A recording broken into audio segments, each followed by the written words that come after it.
की, आचार्य श्री गुरुवर विद्यासागर महाराज की।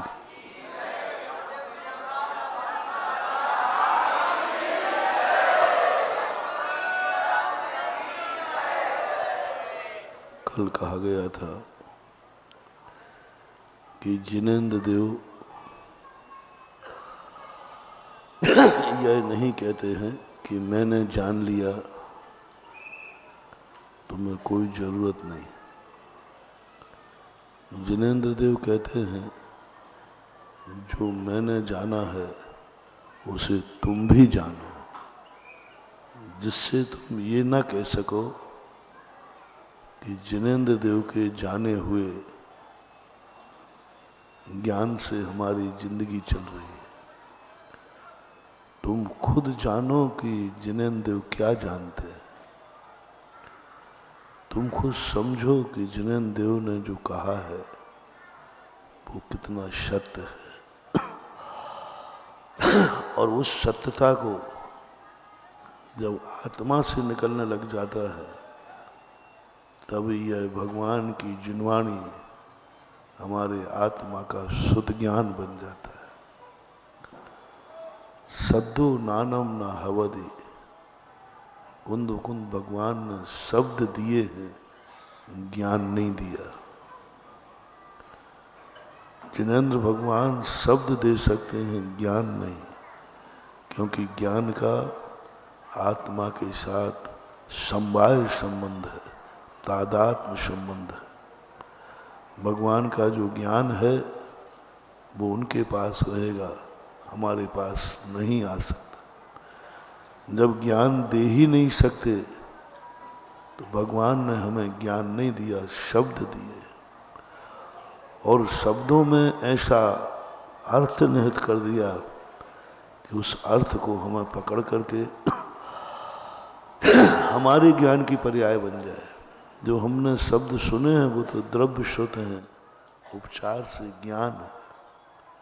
वो शब्द हमारे कानों में पड़े, वो शब्द हमारे शुद्ध ज्ञान को उत्पन्न होने में निमित्त बने हैं, और वो ज्ञान हमारा हो जाए। जिनगुण संपत्ति हो मध्यम, जिनेंद्र भगवान का ज्ञान हमारा ज्ञान बने, इसके लिए श्रमण संस्कृति ही समर्थ है। विश्व में ऐसा कोई भी दर्शन नहीं है जो भगवान के समान बनाने की चर्चा करता हो। विश्व का एक भी दर्शन नहीं है जो प्रजातंत्रीकरण हो। प्रजातंत्र का मात्र एक जैन दर्शन है जो प्रत्येक व्यक्ति को भगवान के समान बनने का अधिकार देता है। और श्रमण संस्कृति का मुख्य उद्देश्य यही है कि भगवान जो जान रहे हैं उसे ही नहीं मानना। ये श्रमण संस्कृति नहीं है, ये तो भगवान संस्कृति है, ये तो श्रद्धा की संस्कृति है, ये श्रमण संस्कृति नहीं है। भगवान जो जानते हैं वह हम मान रहे हैं, ये श्रमण संस्कृति नहीं है। श्रमण संस्कृति का अर्थ है जो भगवान जानते हैं उसे मैं भी जानूंगा, इसका नाम है श्रमण। मैं भी जानूंगा, मैं भी वही जानूंगा जो भगवान जानते हैं। मैं खुद अपने आप में ज्ञान, भगवान हमारे मालिक नहीं है। भगवान हमारे सीनियर हैं, हम उनके जूनियर हैं। वो हमसे एक कदम आगे चले हैं, हम उनके कदमों पर चल रहे हैं, लेकिन चल हम भी रहे। तो ऐसी परिणति को लेकर के कुंद कुंद आदि भगवानों ने जो पंचास्तिकाय आदि ग्रंथ लिखे, वे वस्तुतः अपने जिंदगी के लिए बहुत महत्वपूर्ण है। हम सृष्टि को जाने, भगवान के भरोसे न छोड़ देवे। हम जाने कि पंचास्तिकाय क्या है, भगवान ने जान लिए, इससे हमें क्या होने वाला है। हम जानेंगे तब हमारा कल्याण है। भगवान ने जान लिया तो क्या होगा? हम जाने, हमारी आत्मा की पर्याय बने, हमारी आत्मा में से प्रकट हो, हमारी आत्मा की परिणति जागे। पंचास्तिकाय एक पूर्ण दार्शनिक ग्रंथ है, दर्शन के ऊपर भी अभी लेख बांचा गया। ऐसे ऐसे दार्शनिक तत्व उज्ज्वल कुंद कुंद स्वामी ने दिए सूत्र रूप में, जो शायद समंतभद्र महाराज को भी, समंतभद्र महाराज के भी जो दार्शनिक के मूल प्रणेता माने जाते हैं, उनके गुरु के रूप में जब पंचास्तिकाय और प्रवचन सार का ज्ञेयाधिकार, ये दोनों शास्त्र पढ़ने के बाद लगते हैं कि दर्शन के कोई महान गुरु थे तो पूज्यवर कुंद कुंद स्वामी थे। ज्ञेयाधिकार में जो उन्होंने दर्शन की व्याख्याएं की, पंचास्तिकाय में जो उन्होंने दर्शन की व्याख्याएं की, दर्शन का जो विषय प्रस्तुत किया, बहुत बड़ी उपलब्धि देता है, नए नए खोज करता है।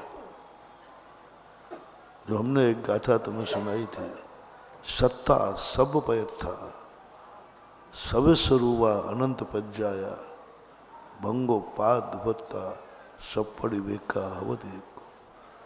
कहाँ टिकते हैं दुनिया के दर्शन, सबका खंडन हो गया। और पर्याय सत की जो चर्चा थी, पर्याय सत उतना ही सत है जितना कि द्रव्य सत है, गुण सत भी उतना ही सत है जितना द्रव्य सत है। तीनों का सत्स्वरूप, सत्स्वरूप का अर्थ कभी ये नहीं लेना चाहिए शाश्वत, अविनाशी, ये सत्स्वरूप का लक्षण नहीं है। सत्स्वरूप का लक्षण है जो उत्पाद वह ध्रुव से युक्त है, वह सत है। सत किसने कह दिया कि अविनाशी है? सत तो उत्पाद वह ध्रुव से युक्त है, और इसकी युक्तता ही सत को सिद्ध करती है। द्रव्य भी की परिभाषा भी शाश्वत अविनाशी नहीं बनाई जैनाचार्यों ने। ध्रुवती ध्रुष्यति अध्रुवत, जो परिणमन कर रहा है, किया था और करेगा, परिणमनशील माना। लेकिन जो द्रव्य का जो अस्तित्व गुण है, अस्तित्व गुण जो है द्रव्य की त्रिकालिक अस्तित्व रखता है। अस्तित्व गुण अलग है, सत गुण नहीं है, लक्षण है। अस्तित्व गुण है, लक्षण नहीं है। द्रव्य का लक्षण सत कहा, अस्तित्व नहीं कहा, अस्तित्व गुण कहा, वो लक्षण नहीं हो सकता। और सत जो है वह गुण नहीं हो सकता। द्रव्य के किसी भी गुणों में किसी भी आचार्य ने सत को गुण नहीं कहा। किसी भी आचार्य ने नहीं लिखा कि सत नाम का कोई गुण है, और किसी भी आचार्य ने अस्तित्व को नकारा नहीं। सीधा अस्तित्व लक्षण बना देते नहीं। अस्तित्व जो है वह उत्पाद व्यय ध्रुव से युक्त नहीं होता। वो मास सत्ता स्थापित करता है अस्तित्व को, अस्थि को स्थापित करता है। और सत्य निरंतर परिवर्तनशील, निरंतर परिवर्तनशील होते हुए भी अपने आप को नहीं मिटने देना, यह सत कहलाता है।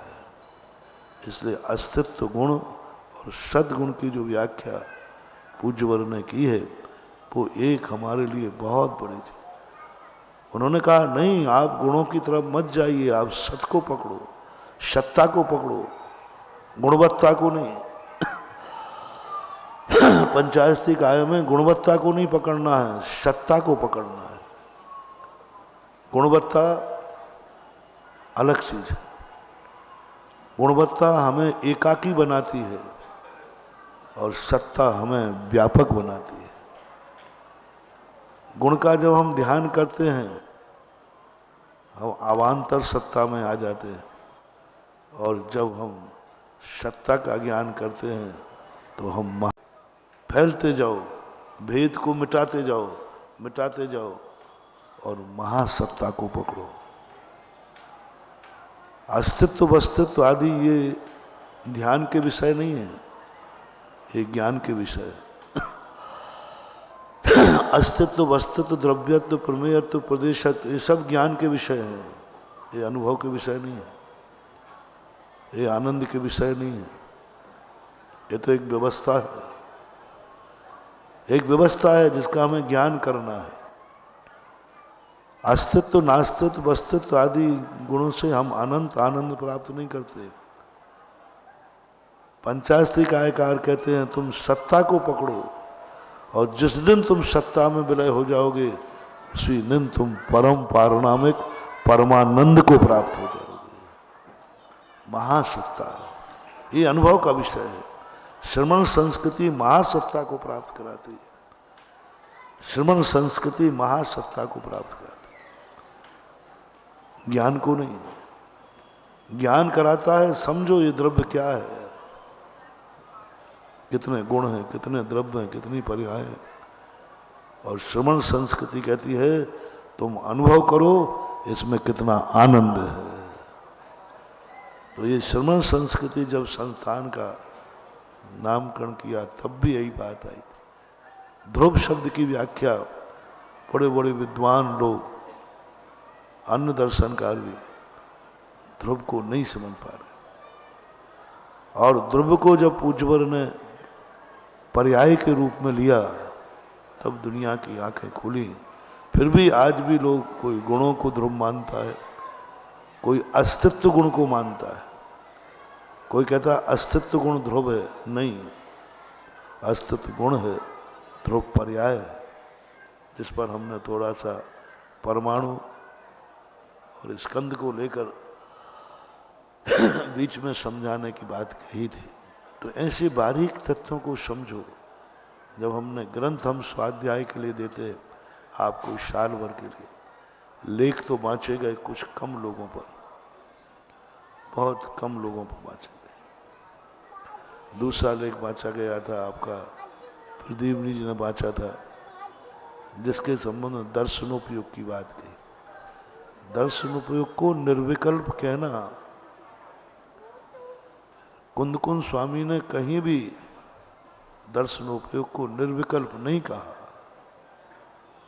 कहीं भी नहीं कर, निराकार कहा।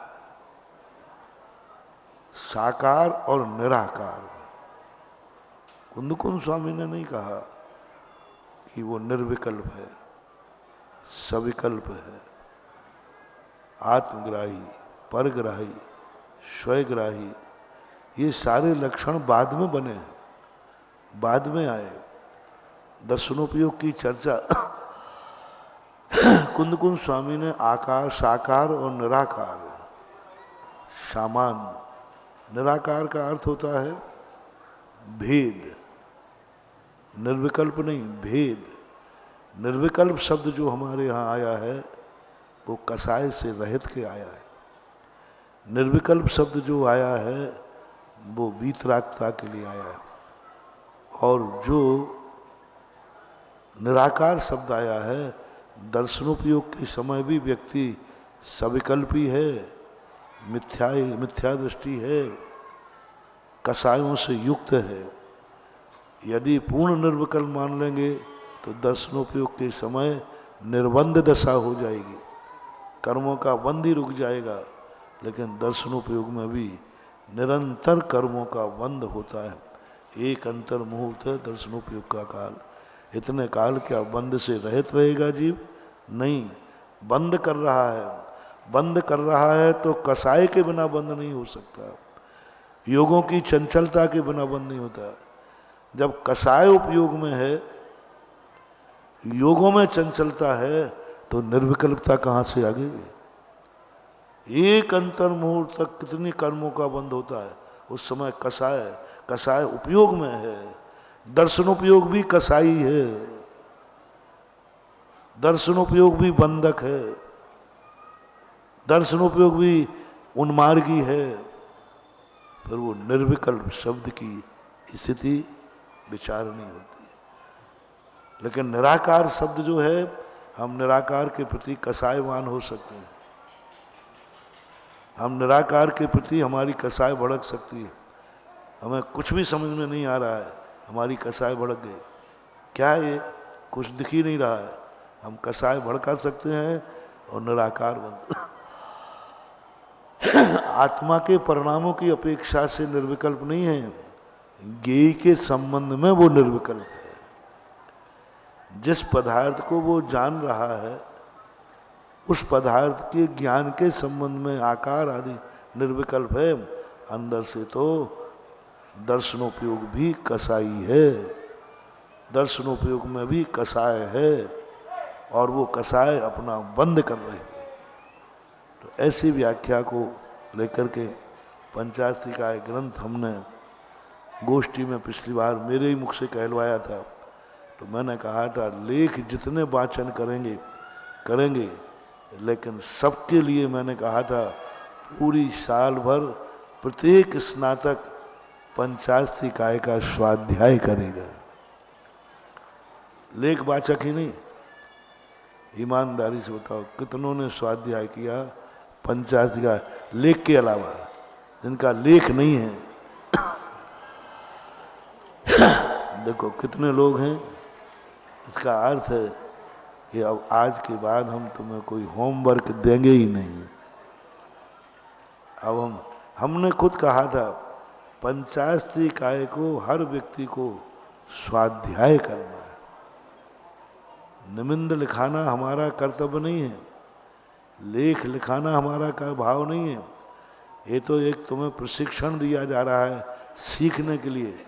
मेरा भाव था कि स्नातक परिषद का आज पूरे छात्र पंचाशरी काय को कंठस्थ करके दिखाते और मैं पूछता कि भाई पंचाशरी काय छोटा सा ग्रंथ है, कंठस्थ करके सुनाओ अर्थ सहित। जूनियर स्नातक आएंगे वो अभी समय सार सुनाएंगे। यानी सीनियर का अर्थ है बुद्धू हो जाना, जूनियर का अर्थ है बुद्धिमान हो जाना, है ना। स्वाध्याय करने के लिए कहा था, करो स्वाध्याय। इस बहाने से स्वाध्याय हो जाएगा, इस बहाने तो समझो। तुम प्रश्न करने लायक 10-5 लोगों के अलावा लेख सुनते हैं, इनको समझ में कुछ नहीं आता। जब इनको समझ में नहीं आएगा तो इनको क्या खाक समझ में आएगा। तुम्हें समझना है। और आज यदि तुम पंचाशरी काय पढ़ के आते, स्वाध्याय करते, तो बहुत बड़ी बात है। पंचाशरी काय जैसा ग्रंथ भली आध्यात्मिक आचार्य दर्शन पर चर्चा कर लें, बहुत बड़ी उपकारी चीज होती है। संस्थान के संबंध में बहुत सारी बातें अभी जय कुमार आदि ने, अध्यक्ष वगैरह ने बताई। ये परिकल्पनाएं जो हैं ये हमें बहुत दिन से चलती थी। जैसे ही वर्णी द्वारा स्थापित विद्यालयों के जो स्वरूप देखते थे, षटखंडागम की वाचना के समय ये बात आई। जब पंडित लोगों को, विद्वानों को देखा ग्रंथ वाचन करते समय, तब आता था कि आज भी ऐसे विद्यालय होना चाहिए। सन 1980 में ये भाव आया था, जब मैं क्षुल्लक अवस्था में था,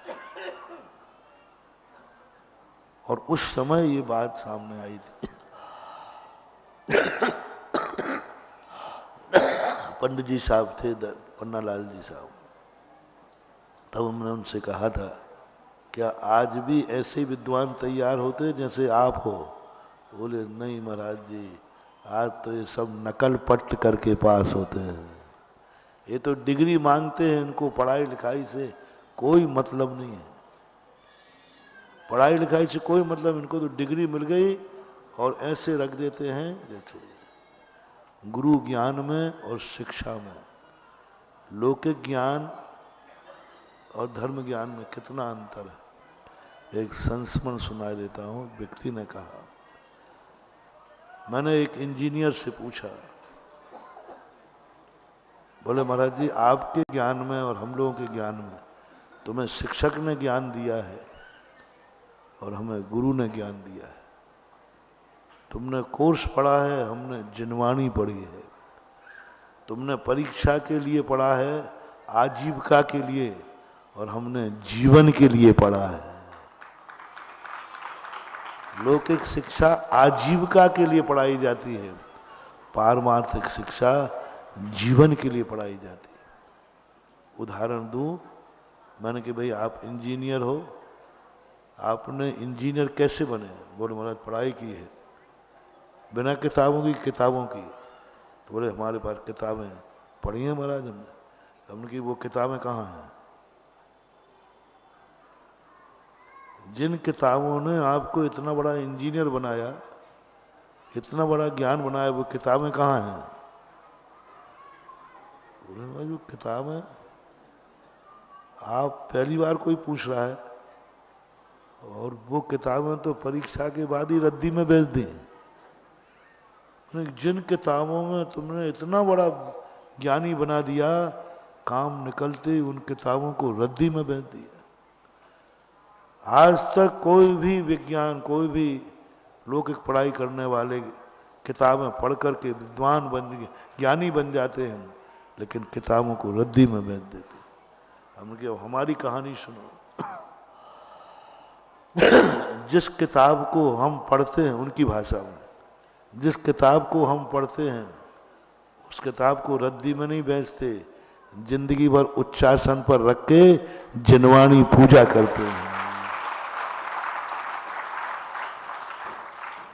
शास्त्र पढ़ने के बाद पढ़ लिया ना, अब रद्दी में बेच दो, नहीं, जिनवाणी की उसकी पूजा करते हैं। ये अंतर है गुरु ज्ञान में, धर्म ज्ञान में और लौकिक ज्ञान में। यहां उसको सुरक्षित करते, शास्त्र ने मुझे ज्ञान दिया है और ये जिनवाणी का ज्ञान माना जाएगा। आप लोगों का भी ज्ञान क्या आजीविका के लिए मान लिया जाए या जीवन के लिए माना जाए? यदि आजीविका के लिए किया है तो आपने लौकिक ज्ञान के समान इस पारमार्थिक ज्ञान को भी माना है, यानी आपने डिमोशन किया है। आपको ज्ञानावरणी कर्म का बंद होना चाहिए। आपने धर्म ज्ञान का निर्णय किया है, बहुत निर्णय किया है, और आपको ज्ञानावरणी कर्म का बंद होगा, क्योंकि आपने आजीविका के लिए पढ़ा है, परीक्षा की डिग्री के लिए पढ़ा है।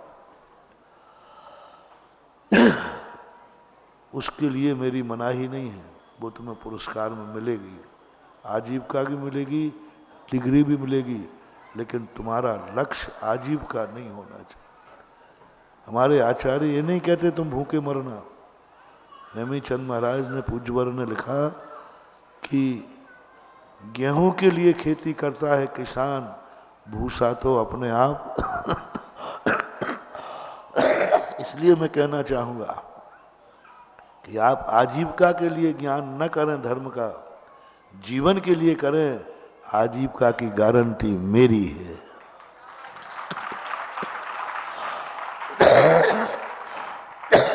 आजीविका की गारंटी जिनवाणी माँ की है। आजीविका की गारंटी जिन्हें देव की है। भूखा रख करके जीवन नहीं बच सकता जीवन को, लेकिन तुम्हारा लक्ष्य जीवन होना चाहिए। और जीवन यदि तुम्हारा लक्ष्य है तो आप कभी भी किताब पढ़ने के बाद भूलेंगे नहीं। शास्त्र पढ़ने के बाद वो शास्त्र तुम्हारी जिंदगी में रहेगा। और यदि तुमने आजीविका के जीवन के लिए पढ़ा है तो जिंदगी भर आपका स्वाध्याय होना चाहिए। इसलिए मैंने परीक्षा की थी पहली बार इस बार कि देखें तुम लोग आजीविका के लिए पढ़ते हो या जीवन के लिए पढ़ते हो। प्रवचन के लिए पढ़ते हो या अपने आत्म कल्याण के लिए पढ़ते हो? ये परीक्षा थी एक बार। और यदि यही कोष में रख दी जाती पंचास्तिकाएं तो बोलो ना, बोलो ना, पढ़ते कि नहीं पढ़ते? यदि डिग्री पंचास्तिकाएं नहीं पढ़ोगे तो डिग्री नहीं मिलेगी तो पढ़ते, तो पढ़ते। वो पढ़ना नहीं कहलाता। मेरा एक सैंपल सगुन उठाना था कि विद्यार्थी संस्थान में आजीविका के लिए पढ़ने आते हैं या जीवन का उद्धार करने के लिए आते हैं। यदि तुम लोग ईमानदारी से पंचास्तिकाय का स्वाध्याय करके आते, आज हमारा सीना 56 इंच का हो गया होता। केशवराज हमारे जो भक्त हैं, जो संस्थान वाले हैं, ये आजीविका के लिए नहीं, डिग्री के लिए नहीं, स्वाध्याय किया है पंचास्तिकाय का। 10 मिनट भी यदि प्रतिदिन देते तो भी तुम पढ़ सकते थे। लेकिन आपने तो महाराज की वाणी को भी, हाँ महाराज का काम तो क्या नहीं है, संस्थान को भी है। अभी तो मेरी वाणी को दरकिनारे रखा। उम्मीद तो ये कल के दिन तुम हमें भी दरकिनारे रख दोगे। भैया ये तुम्हारे महाराज हैं जिन्होंने तुम्हें संस्थान खोलकर आशीर्वाद दिया। हाँ हुए होंगे, दिए होंगे। महानुभाव, ऐसी गलती बहुत बड़ी गलती, बहुत बड़ी।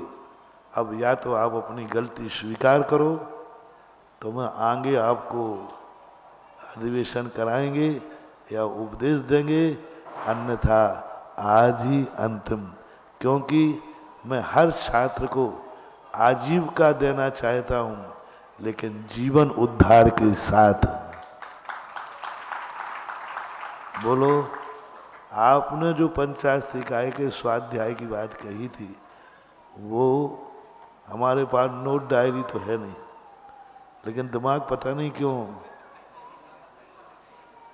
सबके लिए कहा था स्वाध्याय।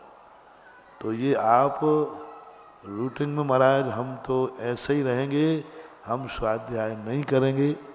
हमें तो डिग्री और आजीविका चाहिए थी, वो मिल चुकी, अब आप वापस भी नहीं ले सकते। और या फिर आप अपना स्वीकार करो, तस्मिच्छामि दुक्कड़म कहना पड़ेगा। अभी कुछ लोगों ने हाथ नहीं उठाए, थोड़ा और हाथ नहीं उठ रहा है। थोड़ा भैया इनकी वीडियो बना लेना थोड़ी, अभी क्या रहा है। तो अब गलती तो हो ही गई। अब प्रतिक्रमण के बाद एक प्रायश्चित होता है। प्रतिक्रमण हो गया, तस्मिच्छामि, आई एम सॉरी प्लीज। अब सब लोग, प्रायश्चित दिया नहीं जाता, प्रायश्चित लिया जाता है। आप लोग प्रायश्चित लेवें तो बात बनेगी। आप प्रायश्चित के लिए हाथ उठाओ। कौन कौन ले रहा है? ओ मोबाइल वाले,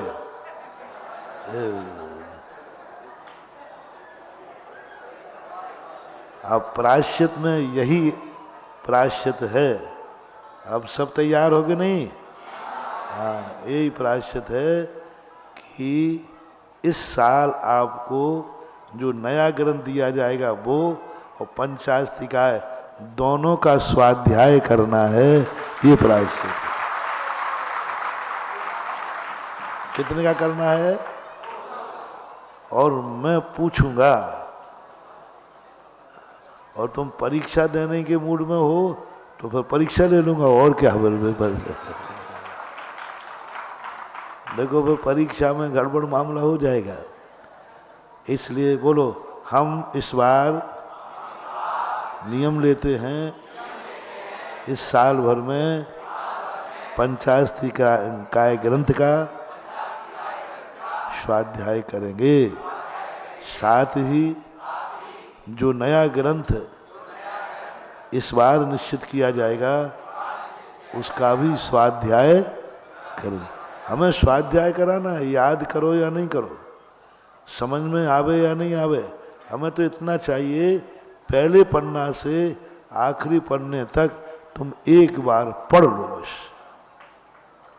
बस पढ़ लो, और ज्यादा नहीं। जितना होना होगा ग्रहण हो जाएगा, जितना याद करने का मन हो कर लोगे, पर पढ़ो। पढ़ना मेरा काम यही है कि हम दिखाना चाहते हैं जिनवाणी माँ को, हे माँ तुझे मैंने रोजी रोटी के लिए नहीं पढ़ा है, मैंने जिंदगी के जीवन के लिए पढ़ा है। तभी देखो ना, परीक्षा के बाद भी मैं स्वाध्याय कर रहा हूँ। इससे जिनवाणी का बरद हस्त आपको मिलता रहे। अभी सबके लिए यही आशीर्वाद है। संस्थान की जो परिकल्पना की बात थी, वो परिकल्पना मात उस समय मेरे मन में आई थी। सांगानेर के संबंध में जब मैं वहाँ गया तो वहाँ संस्थान की कुछ छात्रावास था मनिहारों के रास्ते में। देखकर मैंने यही कहा था, बकरियां यहाँ भी नहीं रहेंगी। तो उन्होंने यही कहा, महाराज हम यही बड़ी मुश्किल से चला पा रहे हैं, यही बड़ी मुश्किल से चल रहे हैं। कमेटियों से कहा, सब लोग, यही बड़ी मुश्किल से चल पा रहा है। तब मैंने कहा ये तो बिल्कुल ठीक नहीं। वहां से मन में टीस लग चुकी थी, वहीं पर मैंने सोच लिया था। फिर बाद में आकर के जब वो घटना घटी जो जय कुमार जी सुनाया, छुपाया मत करो, ये यथार्थ घटना है, बस उसका नाम मत लो। और ये न्याय दीपिका की 7 किताबों में से महाराज जी का फोटो फाड़ करके पैरों से कुंदाया, उस बच्चे के आंसू आज भी मेरे सामने हैं, आज भी मेरे सामने। मैंने कि ऐसी फोटो के साथ में ऐसा दुर्व्यवहार तो कोई श्रमण विरोधी मुसलमान भी होगा तो भी नहीं करेगा जो आप यहाँ किया। बस उस दिन मैं रात भर सोया नहीं। मैं किसी की परिकल्पना को साकार नहीं करता, क्योंकि मेरी परिकल्पनाएं इतनी हैं कि मैं उन्हीं को पूरी नहीं कर पाता। मैं स्वयं ही कल्पना करता हूँ और उन्हीं को पूरी करने का सोचता हूँ। तो बस उस रात में जो परिकल्पना बनी, सुबह प्रवचन हुआ, एक दिन के प्रवचन में ही श्रमण संस्थान, और आज जो कुछ भी है वो सब कुछ आप लोगों ने याद दिलाया, इसलिए वो ये दिन याद रहा। बाकी हमारे भविष्य में हमें इतने काम हैं कि अतीत को कौन याद करता है। वो तो आप लोगों ने आज चर्चा की तो याद आ गई। मुझे तो आगे भविष्य दिखता है। मैं किसी भी कार्य को करने के बाद मेरे मन में एक ही भाव आता है, जो नीति है, फूल चुनने के लिए रास्ते में मत रुको, आगे बढ़ो, गुलदस्ता इंतजार कर रहे हैं।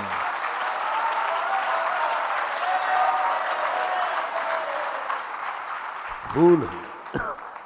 आज जो यूनिवर्सिटी की चर्चा आई, अभी कुछ दिन पहले नेमी चंद आरा वालों के लड़के, क्या नाम था, अनिल जी, उनसे चर्चा हुई और उस समय ये बात हुई कि इसको क्यों ना, जब इतना बड़ा संस्थान चला रहे हैं तो हमारा संस्थान इतना समर्थ हो जाए कि स्वयं की डिग्री संस्थान से दी जाए।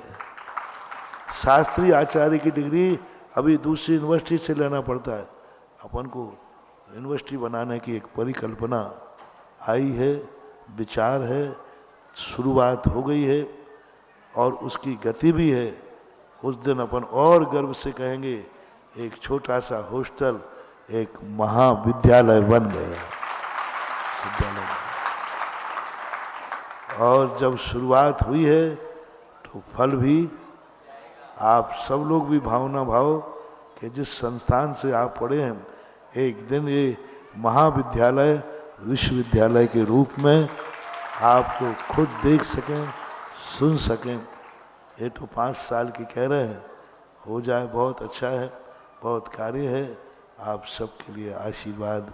महावीर भगवान की